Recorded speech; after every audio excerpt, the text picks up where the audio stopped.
याकूब ने कहा कि जब तक तुम अल्लाह का अहद न दो कि इसको मेरे पास सही और सालिम ले आओगे, मैं इसे हरगिज तुम्हारे साथ नहीं भेजने का, मगर ये कि तुम घेर लिए जाओ यानी बेबस हो जाओ तो मजबूरी है।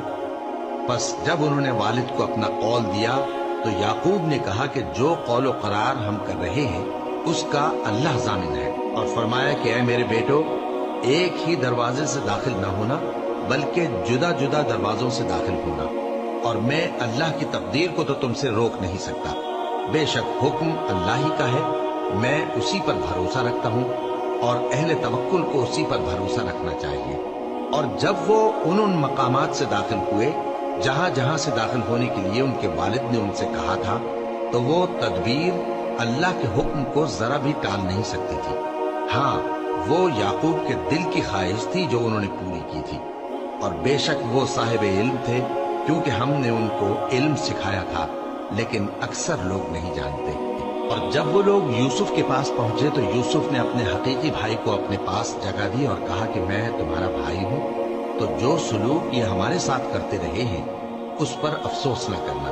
फिर जब उनका असबाब तैयार कर दिया तो अपने भाई के थैले में आबहोरा रख दिया। फिर जब वो आबादी से बाहर निकल गए तो एक पुकारने वाले ने आवाज दी कि काफले वालों, तुम तो चोर हो। वो उनकी तरफ मुतवज्जे होकर कहने लगे कि तुम्हारी क्या चीज खोई गई है? वो बोले कि बादशाह का कटोरा खोया गया है, और जो शख्स उसको लेके आए उसके लिए एक बारे शुत्र इनाम, और मैं इसका जामिन हूं। वो कहने लगे कि अल्लाह की कसम, तुमको मालूम है कि हम इस मुल्क में इसलिए नहीं आए कि खराबी करें और न हम चोरी किया करते हैं। वो बोले कि अगर तुम झूठे निकले यानी चोरी साबित हुई तो उसकी सजा क्या?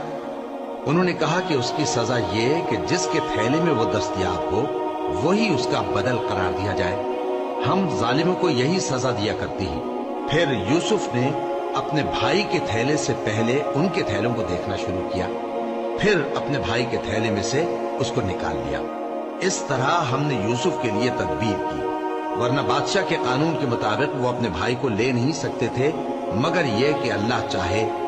हम जिसके चाहते हैं दर्जे बुलंद करते हैं, और हर इल्म वाले से बढ़कर एक बड़ा इल्म वाला है। बरादरान यूसुफ ने कहा कि अगर इसने चोरी की हो तो कुछ अजब नहीं कि इसके एक भाई ने भी पहले चोरी की थी, मगर यूसुफ ने उस बात को अपने दिल में मख्फी रखा और उन पर जाहिर न होने दिया, यानी ज़ेरे लब कहा कि तुम बड़े बुरे हो और जो तुम बयान करते हो अल्लाह उसे खूब जानता है।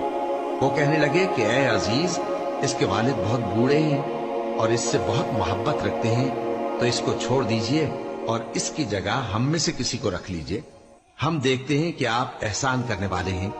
यूसुफ ने कहा कि अल्लाह पनाह में रखे कि जिस शख्स के पास हमने अपनी चीज पाई है उसके सिवा किसी और को पकड़ ले। ऐसा करें तो हम बड़े बेइंसाफ हैं। आखिर जब वो उससे नाउम्मीद हो गए तो अलग होकर सलाह करने लगे। सबसे बड़े ने कहा, क्या तुम नहीं जानते कि तुम्हारे वालिद ने तुमसे अल्लाह का अहद लिया है और इससे पहले भी तुम यूसुफ के बारे में कसूर कर चुके हो? तो जब तक वालिद साहब मुझे इजाजत न दे मैं तो इस जगह से हिलने का नहीं। या अल्लाह मेरे लिए कोई फैसला करे, और वो सबसे बेहतर फैसला करने वाला है।